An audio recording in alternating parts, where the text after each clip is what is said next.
Yeah, welcome back. You're still watching Business Morning here on Channels Television. Well, at the end of the last Monetary Policy Committee meeting, the CBN governor spoke on some activities which could be termed as speculative demand for the dollar. And this, he said, has been fueling demand for the dollar and consequently putting a lot of pressure on the Naira. Foreign reserve dropped. The central bank intervention has been connected to that. Well, we have joining us in the studio now Dr. Tope Fasua. He's an economist to discuss how we can save the Naira.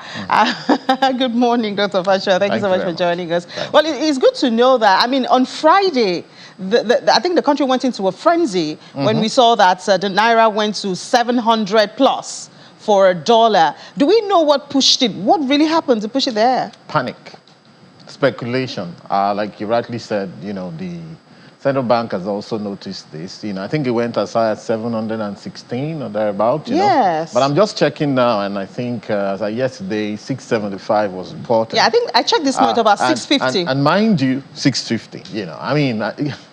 By every means, that divergence between what the official or the I&E window and the what's called the parallel or black market shouldn't exist. It shouldn't be that much, But like I've argued elsewhere, where the entire citizens of a country are taking position against their currency, that's what you find. What do you mean by that? Yeah, because it's so easy. Of late, people drop words here and there, and people say, wow, okay, the rate is going to be this much. They quote a certain figure, 8,000, that's, and all of that. And when But they're saying that because of the realities that they see. Well, not necessarily. I mean, you can see now, why has it crashed between Friday and today? There was an intervention by the CBN. We saw a drop in the foreign reserve. It's really artificial, really, if you ask me. It's really artificial. So are you saying the demand for Forex is artificial? No. See, what's called the black market, okay, and it's called the black market for that reason, because it's largely an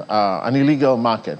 However, it's an efficient market, it must be said, because if you wanted to change $50, you can quickly change in your car and drive off. But does it dictate where the currency should be? Where the currency should be based on international trade, whether in terms of invisible trade or visible trade. And that's what should worry the central bank, to say, are we providing enough for that segment of the market?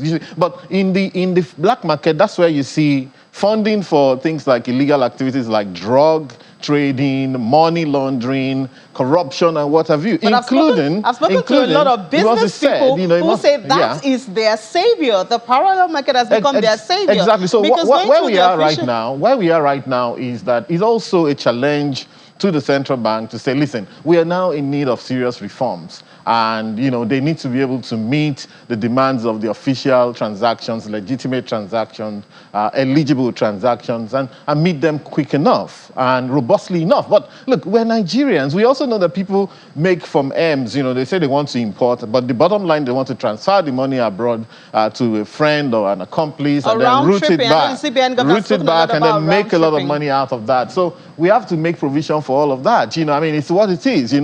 We are who we are. But the central bank cannot feed that market. So whatever it is, and you can see a few reforms are between the custom and the CBN in terms of checking, verifying invoices abroad and all of that. All of those things must come. They must be tech-enabled to be able to check that and make it seamless, And we saw the EFCC visiting some BDCs in Abuja. Yeah, now BDCs, you see, we often conflate BDC, even they themselves, they conflate their function with the parallel market, or the black market. BDC and parallel market are not supposed to be the same. BDCs are set up all over the world for tourism, okay, for tourists to be able to quickly change their money or to buy quick money and move. Now, the BDC should not be saying that they're selling money at black market rate. On what basis? On what basis? So that's where the EFCC comes in and all of that. Remember, I said that, look, that market is good for funding things like corruption. I mean, if you wanted to pay $100 million now, having done a contract somewhere, you're not going to be calling Naira to them. See, the kind of reforms we are going to see, Nigeria must actually buckle and be like the rest of the world at some point. We're a very cash-intensive economy, despite e-banking, despite all the kind of reforms that have happened. But we have to actually start to do things the way other people do it. If you travel abroad these days, you see that cash is becoming outlawed. You see, yeah, you may not be able to spend cash in many places, but here we still move cash around. Talking about reforms, we've seen the central bank take some steps. I remember when they stopped supplying forex to the BDCs, and then stopped the online platform, you know, that used to tell us some of those rates and everything. Everyone thought we're going to see one big change or something. What are we seeing? No, what has been the impact? It's ongoing. However, the central bank is going to need political backing for the kind of reforms we need to do. For example, I said that people are, basically taking position and speculating against the Naira, okay? And what that means is that what they call arbitrage in the market. People are thinking of, okay, the Naira officially is going for 400 and maybe 420, thereabout, and this other market is going for 600 and something. So how can I get money from here and sell at that rate and make the difference? And then, of course, anybody owns a DOM account, a domiciliary account. So if Nigerians are saving their money in the dollar, everybody's saving their money in the dollar, investing in the dollar, you're taking a position against your currency. Political backing, because we'll see a lot of money, okay, the dollar, around the hands of politicians and big guys in society. Yes, many of them only spend dollar. It's unfortunate. Their children, their relation, their grandmother, they only spend dollar. So you have to take a position. Doesn't that tell about the level of confidence on the Naira? Isn't that what this is about? That's lack of confidence is what you mean. So we should do something to boost confidence on the Naira. Exactly. No. It's a political thing also, because the president must have to speak about this. The management of the currency of a country, is not just a function for central banks. I mean, so we like to wake up every morning and say, oh, the CBN is this, Emefiele has done that and all of that. He's not the president. The president has to understand that this part of his function. If your people are shorting your currency, if your people are expressing no confidence in your currency, you're the one that must let them know the meaning of a currency. The currency is a representation of Nigeria. The currency is we. The currency is our worth. And of course, you see people who will come and say, oh, why don't we just devalue the Naira or float it? We don't have the wherewithal to do that. Okay, if you devalue the Naira... What about merging the windows? What's wrong with that? Merging the windows, what you mean? Oh, can you bring down the parallel market to where the official is? No, you can't. No, they can meet somewhere in between. Let me tell you what will happen. If you move the Naira to, let's say, 500 or something. Yeah, some people have said 500. The other one will also move to 700. That's it. You know why? Because of those transactions I've told you, which cannot be met officially. For as long as those demands are coming, number one, for as long as people are spending in dollar and moving dollar around in their boot, for as long as people are saving their little reserves in dollar, what does the CBN want the executive to do about this category of people? Because I know you do know them, and that's why the CBN governor referred to them, especially because of the political season, political activities. What does the CBN think can be done about that, since it's not a fiscal action? I'm not able to speak for the CBN, but in my own opinion, I think that we have got to the epoch where we need to de-dollarize the system.